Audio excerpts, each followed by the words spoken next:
I'm Amy, and we're Chattanooga Ghost Tours. We'd like to tell you a little bit of what we're all about. Hi, my name's Kevin Bartolomucci. I'm a guide with the Chattanooga Ghost Tours. Hello everyone, Vincent Phipps, VIP of Storytellers. I claim the fame that all my stories are in fact fiction. Hi, I'm Hope Holloway. I really enjoy working for the Ghost Tours. Hey, I'm John. I'm a guide for the Chattanooga Ghost Tours. Hi, I'm Sean Phipps, a tour guide with Chattanooga Ghost Tours. We have some amazing and even world-renowned things for you to see if you stop by our shop, including some amazing ghost pictures.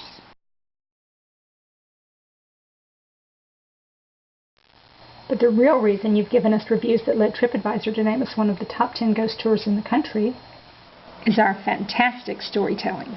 The room and the door creaked open. Every step I took, I could hear the cracking of the floor. I heard something, and I turned.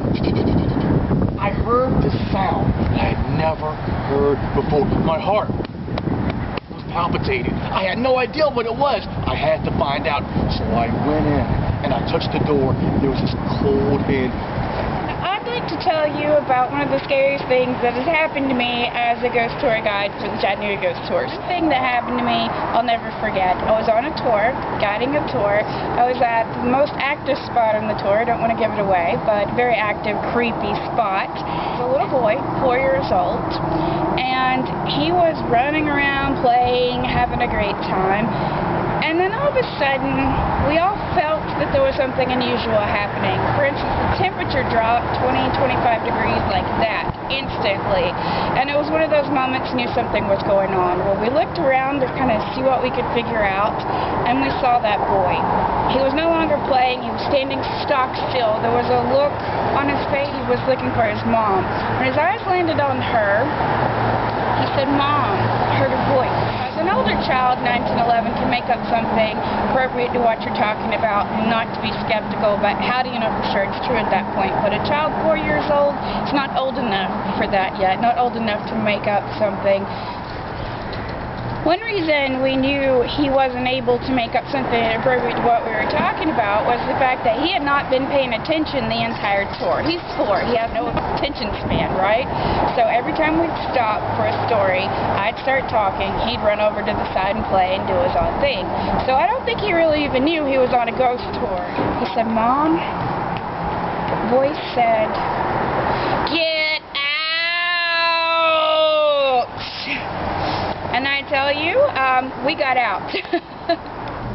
Okay, so this is John again, and I do the ghost hunt also. And what we do on the ghost hunt is, instead of just walking around town and hearing stories, the ghost hunt is much more of an experience. We go through the UTC campus, and then we go into Citizens Cemetery in the middle of the night. We have seen full-bodied apparitions. I'm talking, this looked like people walking through the cemetery in front of us, and they vanished in front of not just me, but the group that I was with. There have been several times I had to calm people down because it looked so real. They said that person just disappeared. I'll tell you guys a little story, a little interesting thing that happened on one of my tours.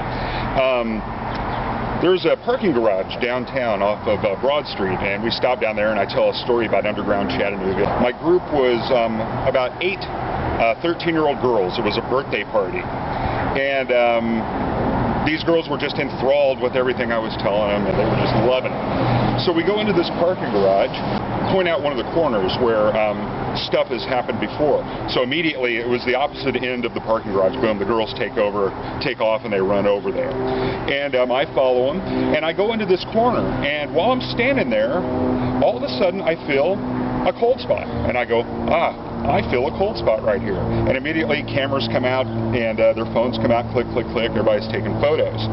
And there were 6 pictures taken, all from different angles, and in every one of those pictures, orbs. One on each side of my head. Like I said, from different angles, so it couldn't have been a reflection. When that occurred, it was like, okay, this is definitely an occurrence. This is something to remember. All right, I'm going to show you a few of the tools we use on the ghost hunt, because we're not just out in the cemetery to hear stories. We're out there to have an experience. So to start off with, I have This is called the Ghost Meter Pro. It's an EMF detector. It detects electromagnetic fields. Because a lot of ghosts, they interfere with the electromagnetic field, and they will set this off. And the good way to know, this is so easy to tell if something's going on because it flashes bright red.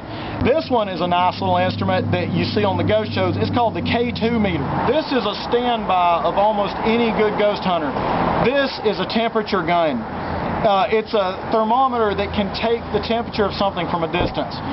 Super useful. It has a laser pointer on it right here on the ground that you can tell wherever that laser pointer is, it will show you what the temperature of that area is. I've seen variances of 50 degrees in different spots. And here's the big deal. This is the Ovilus X. The Ovilus X, it talks to you. I've been using this thing for a couple of years now. I have had this not just tell me people's names, it has told me what they did as occupations. It has counted my groups, told me all sorts of information that it should not be able to tell. Last week I had it mention the name of someone, and the lady standing next to me broke down crying. It was the name of her best friend who had just passed away. All right, who are we talking to tonight? Is there any? Nathan. All right, what are you doing, Nathan?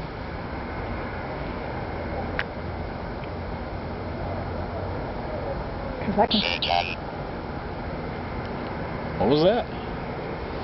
Say surgeon? That's what it sounded like to me. I think what I like most about being a tour guide is just learning about all of the rich history of ghosts here in Chattanooga.